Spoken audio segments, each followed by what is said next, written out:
تیسرا قرآن مجید کی تلاوت روزانہ کرنا، اگر ایک پارہ روزانہ پڑھیں تو بہت اچھا، مشکل ہو تو آدھا پارہ، اور مشکل ہو تو ایک پاؤ پڑھیں، اور بھی مشکل ہو تو سورہ یاسین صبح پڑھ لیں اور عشاء کے بعد سورہ ملک پڑھ لیں۔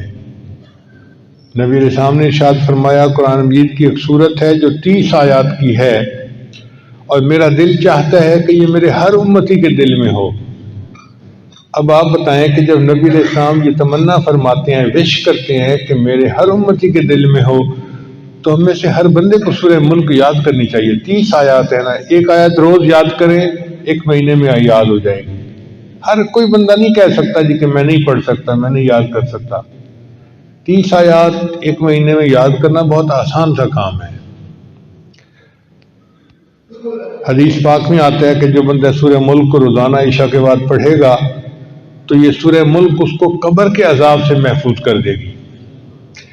فرشتے اس کو عذاب دینے کے لیے آئیں گے، مگر سورہ ملک ایک پرندے کی طرح آئے گی اور پر پھیلا دے گی اس کے اوپر۔ جس طرح باپ اپنے بچے کو مارنا چاہے نا تو ماں درمیان میں آ جاتی ہے، نہیں تم میرے بچے کو نہیں مار سکتے۔